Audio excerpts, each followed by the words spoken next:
Le chef de l'État s'engage dans une voie qui est à la fois hasardeuse et dangereuse.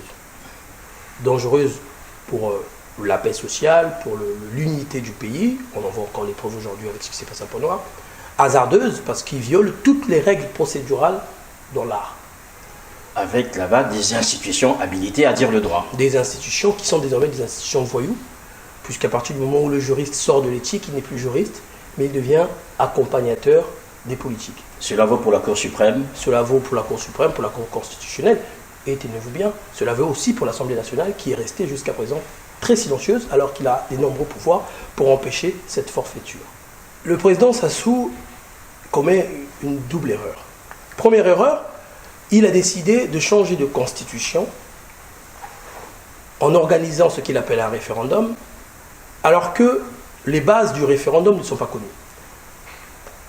Un référendum, c'est comme une élection. Est-ce qu'on peut organiser une élection sans loi électorale? Ça veut dire quoi?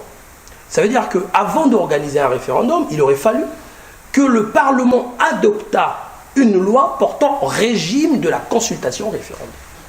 C'est grâce à cette loi qu'un référendum aurait pu être organisé. Or, jusqu'aujourd'hui, cette loi n'existe pas. Sur quelle base M. Sassou et ses amis vont-ils organiser ce référendum? Première chose. Deuxième chose, enfin, M. Sassou a interrogé la Cour constitutionnelle pour savoir s'il était possible de recourir à l'article 110 pour organiser un référendum qui porterait sur l'évolution des institutions. Ce qu'on n'a pas dit, c'est que l'article 86, qui est l'article de principe en matière de référendum, limite l'objet du référendum à l'organisation des pouvoirs publics, aux questions relevant de l'économie et du social, et enfin aux questions relevant des libertés. Vous aurez compris que l'évolution des institutions n'existe pas. Comment va-t-il alors organiser un référendum sur l'évolution des institutions? Tout ceci est une grande supercherie, c'est de la magie juridique, ce n'est pas du droit. Mais lorsque M. Iloki, qui est président de la Cour constitutionnelle, que M. Lenga Placide, qui est président de la Cour suprême, valide un plan qui bafoue toutes les règles constitutionnelles, c'est ça. Ça peut se qualifier. Là encore, c'est de la haute trahison. C'est de la parjure. Dans cette constitution, dans ce projet de constitution qui ne sera jamais adopté, oui. Il y a... Vous êtes aussi sûr, en fait. Je suis certain. Parce que sinon, c'est la mort de la démocratie. Il faut dire les choses clairement. Hein. Si ce projet Moudoudou, Sassou, Lenga passe, c'est la fin de la démocratie. Il n'y a pas 10 000 choses à dire. C'est ça la vérité. Donc tous les démocrates du Congo doivent se liguer pour que cette affaire ne passe pas. J'aimerais juste dire aux personnes qui nous regardent que nous avons prévu en fait organiser ce petit moment d'échange entre Vivian Onangou et une personnalité issue de la famille politique de la majorité présidentielle, notamment du PCT.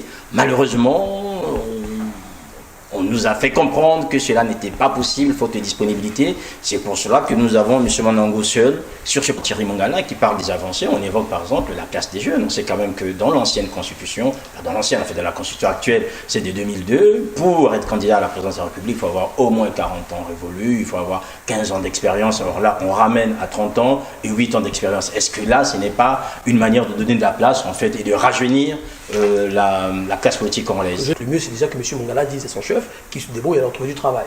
Qu'il travaille, c'est déjà beaucoup mieux qu'ils fassent tous la politique, d'une part. D'autre part, et ce qui est fondamental, concernant cette affaire de jeunesse, on nous dit 30 ans, on peut être candidat, mais il faut avoir 8 ans d'expérience. Combien de jeunes au Congo commencent à travailler à partir de 22 ans? C'est une arnaque. À 22 ans, tous les Congolais savent qu'un jeune Congolais à 22 ans vit chez ses parents, il est au chômage ou il est étudiant, il n'aura jamais ses 8 ans d'expérience à 30 ans. Les deux ne vont pas ensemble. Ça devrait être alternative. Soit l'un, soit l'autre. Pas les deux en même temps. Encore une erreur d'apprenti. L'article 96, quant à lui, si j'ai bonne mémoire, pose le principe, je crois qu'il concerne exclusivement le président de la République, oui. Et cet article dit que l'on ne peut pas cet article pose une prescription pour les actes qualifiés de délit ou de crime que le chef de l'État aurait commis dans l'exercice de ses fonctions. Et si, une fois qu'il a assumé son mandat, que son mandat est arrivé en terme, on ne peut plus, puisqu'il y avait une prescription entre-temps, on ne peut plus le juger ou le condamner pour cela. Et d'ailleurs, là on va plus loin, la personne ou l'autorité qui engagerait des démarches de ce sens serait lui considérée comme un criminel. Dans quel pays au monde on peut écrire une bêtise pareille? Dans le cas du Congo, il ne faut pas oublier que le Congo a signé le traité de Rome de 98 qui instaure la CPI. D'ailleurs, cette affaire, c'est plus la CPI qu'autre chose que ça vise. Je vous rappelle qu'il n'y a pas si longtemps, le président Sassou faisait partie du club des chefs d'État qui demandait que l'Afrique dénonce le traité de Rome pour sortir du statut de la CPI. Donc ceci peut expliquer cela. Alors, cette affaire, il aurait été plus simple de faire quelque chose. Monsieur Sassou est président du Congo, il a un ministre des Affaires étrangères, le Congo est un État souverain, qu'il commence par dénoncer le traité de Rome. Le Congo a le droit de sortir du traité de Rome. L'Afrique du Sud va peut-être le faire. Oui. Qu'il sorte du traité de Rome s'il veut, mais qu'il arrête de nous expliquer qu'un Congolais qui aurait tué quelqu'un en France, qui fouillerait au Congo, ne serait pas extradé. Comment voulez-vous qu'on comprenne? C'est quoi ce raisonnement? Alors, les mauvais esprits disent que c'est sans doute la base du changement de constitution, c'est-à-dire que le président de la République actuelle voulait se donner une immunité quasiment à vie, afin que toutes les plaintes contre lui aujourd'hui, notamment sur les problèmes liés au bien mal acquis ou autres, ne puissent pas en fait... Moi je pense que non. Moi je pense que non, c'est pas vrai. C'est pas vrai parce que j'ai écrit, vous le savez parce que je l'avais présenté sur votre plateau. J'ai écrit, moi, j'avais initié une démarche Lisanga il y a quelques années, et dans le Lisanga, on avait prévu une amnistie pour le chef de l'État, sans pour autant qu'il soit candidat. Ça veut dire que si réellement c'est tout ce qui le préoccupait, il n'y avait pas besoin de changer de constitution. Mais par ailleurs, le président de la République a toujours dit qu'il est innocent. Je l'ai suivi sur France 24 parce qu'il expliquait que les affaires de bien mal acquis, c'est un homme pauvre qui vit chichement. Enfin bon. Donc, il n'a rien à cacher. Si demain, il pense qu'il n'a rien fait, bon, très bien, il pourrait très bien aller à la CPI et puis dire à la CPI, écoutez, je suis innocent, auquel cas il reviendrait à Oyo. Alors pourquoi il n'y a que ces deux articles qui cristallisent des esprits en fait en ce moment, Vivier Mandongo? Parce qu'on ne parle pas des autres en fait. Parce qu'il y a une soif de justice au sein de la population congolaise. Oui. Les Congolais ont vécu pendant longtemps dans l'impunité. Ils ont vu des dirigeants voler à tour de bras, des gens s'empiffrer des biens publics, des deniers publics. Et donc les Congolais ont soif de justice.